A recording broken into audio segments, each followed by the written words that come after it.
Olá, irmãos, a paz do Senhor Jesus. No vídeo de hoje nós vamos aprender sobre as incríveis palavras que Jesus proferiu no Monte das Oliveiras. As palavras que Cristo falou ali são profundas demais. Só que eu tenho uma notícia má e uma notícia boa nesse vídeo. A notícia má é que você não vai poder compreender esse vídeo e não vai poder compreender as profundidades das palavras de Cristo no Sermão do Monte das Oliveiras. Se você não conhece as duas casas de Israel, você não vai poder compreender nada do que eu estou falando. Vai ser tudo grego para você. Mas a boa notícia é que se você assistir esse vídeo que está aparecendo aí na tela, sobre as duas casas de Israel, compreendendo tudo o que eu estou falando nesse vídeo, através desse mapa mental que eu fiz, detalhadamente, explicando passo a passo, você vai poder compreender tanto esse vídeo como os demais vídeos do meu canal, e você vai poder compreender muitas profecias que estão em Apocalipse. Então clica nesse link aqui e assiste esse vídeo primeiro, depois você volta nesse vídeo e você vai poder compreender as profundidades das palavras de Cristo no Sermão do Monte das Oliveiras e vai poder entender tudo que eu estou falando nesse vídeo. Estou falando sério, sem conhecer quem é Efraim e Judá, as duas casas de Israel, você não vai compreender esse vídeo. Então clica nesse link aqui que você vai entender passo a passo, tudo direitinho. Enfim, eu já dei a sugestão, faz o que você acha melhor, vamos começar o estudo.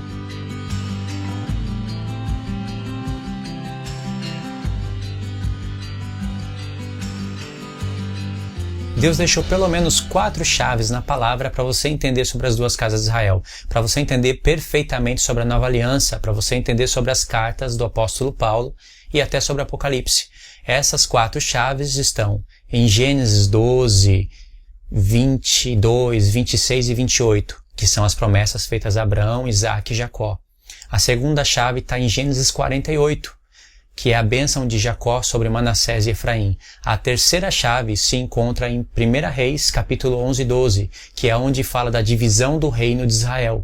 E a quarta chave se encontra no livro do profeta Oséias, que é o que nós vamos ler. Mais para frente eu vou estar explicando isso através de um mapa mental, mas agora eu vou estar explicando só com palavras mesmo. A primeira chave está em Abraão, Isaac e Jacó, porque Deus fez promessas para Abraão, Isaac e Jacó a nosso respeito. Promessas que vão ser desenroladas através das profecias, vão ser ampliadas, amplificadas. E a segunda chave se encontra em Gênesis 48, porque em Gênesis 48, a bênção que estava em Jacó foi passada para Efraim, para ele se tornar uma multidão de nações, para Jacó se tornar uma multidão de nações através de Efraim, que haveria de se tornar a plenitude dos gentios. A terceira chave está na divisão do reino, porque Deus, na sua soberania e na sua presciência, ele dividiu as duas casas de Israel, podendo deixar elas em um só reino. Ele quis dividir a casa de Israel em 2 casas, chamou uma de casa de Judá, a outra de casa de Israel, deu 2 tribos para Roboão, que é da tribo de Judá, filho de Salomão, e deu 10 tribos para Jeroboão, que é um efraimita. Então, o nome Efraim passa a ser um nome representativo das 10 tribos. E Judá passa a ser um nome representativo de 2 tribos.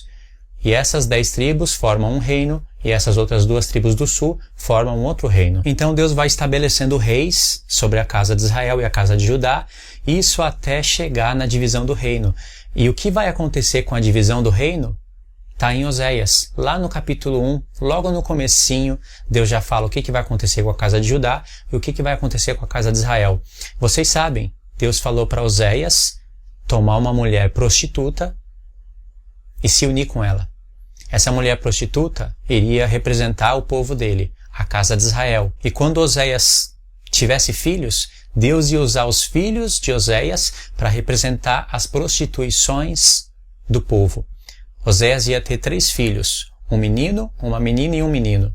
O primeiro, Deus mandou pôr o nome de Jezrael. O segundo, Deus mandou pôr o nome de Lohuamá. E o terceiro de Loami. Jezrael significa Deus semeia. Lohuamá significa não mais misericórdia. E Loami não é mais meu povo. Esses 3 nomes iriam falar a respeito da casa de Israel. Deus ia rejeitar o reino da casa de Israel, fazer cessar o reino da casa de Israel, mas iria ficar casado com a casa de Judá, suportando as suas iniquidades até vir Cristo. Para vir Cristo, resgatar as ovelhas perdidas da casa de Israel e fazer das 2 casas um só reino unificado, incluindo os gentios, sobre a casa de Israel. São promessas que ele prometeu para o seu povo que efetivamente ele está cumprindo. Quando você analisa os profetas, você vai ver que a casa de Judá, o reino do sul, era pior do que Samaria. Quando você vai ler Jeremias, por exemplo, Deus chama as duas casas de Israel por um nome representativo, em hebraico que tem muita revelação. A casa de Judá, que é onde está Jerusalém, Deus chama de Oolá. E a casa de Israel, que está em Samaria, Deus chama de Oolibá. E Deus fala que Judá é pior que a casa de Israel. Oolá é pior que Oolibá. Deus chega até o ponto de comparar Jerusalém, Judá, com Sodoma. Chamar os seus príncipes de Sodoma, semelhantes a Gomorra. Então a pergunta é o seguinte: se a casa de Judá foi pior que a casa de Israel, quando você analisa todas as profecias, você vai ver que Judá pecou mais que os próprios gentios, até pecou mais que os gentios, quanto mais a casa de Israel. Por que Deus rejeitou a casa de Israel e não a casa de Judá? Porque a casa de Judá era onde iria se levantar Cristo, por causa das promessas. Deus não rejeitou a casa de Judá. Por isso ele suportou. Agora, a casa de Israel, Deus rejeitou por causa da falta de misericórdia, que eles não tinham misericórdia com seu próximo, por causa da falta de mansidão, falta de longanimidade, por matar, roubar, adulterar, não obedecer às leis de Deus. Mas Deus executou um plano através da casa de Israel, que tem conexão com a lei e com os profetas. Então, Deus rejeitou, mas colocou uma bênção maravilhosa sobre a maldição.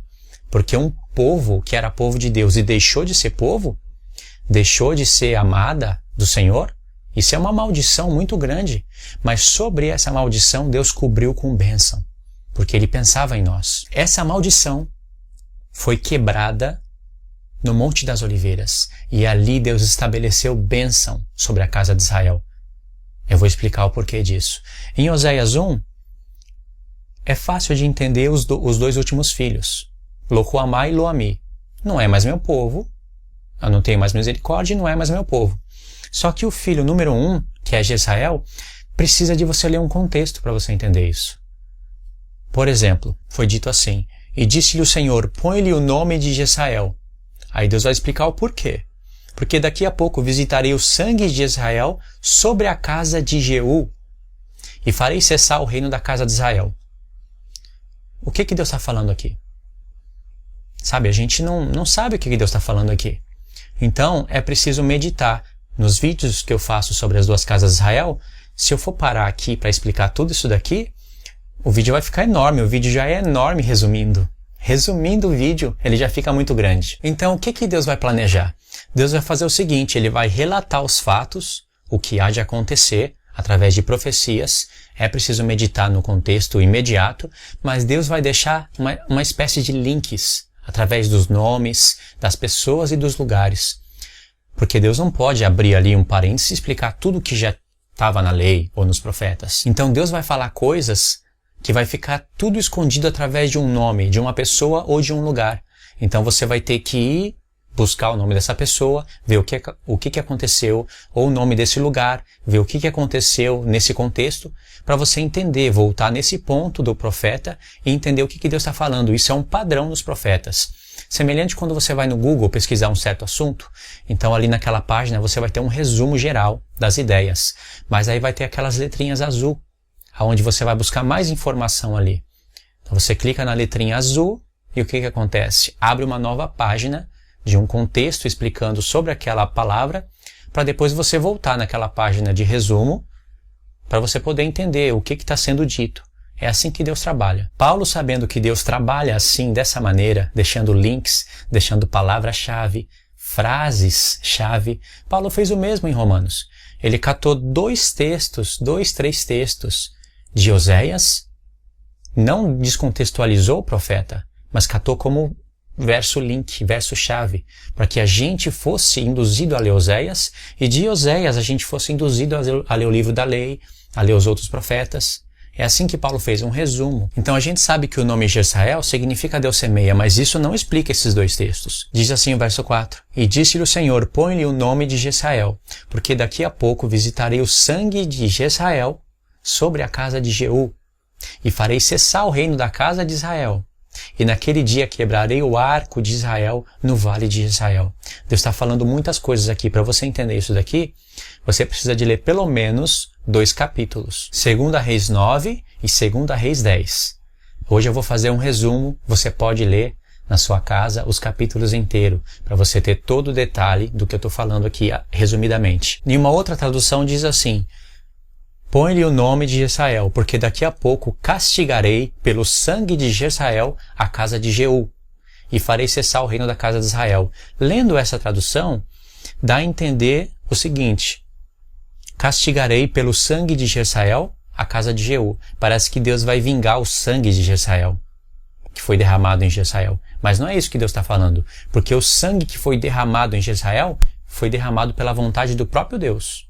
Então Deus não vai vingar o sangue de Jezrael, porque aqui Deus está falando de Jezabel. E quando você receber a revelação do texto, você vai ver que Jezabel está sendo comparada com a casa de Israel. E por isso que Deus vai rejeitar a casa de Israel.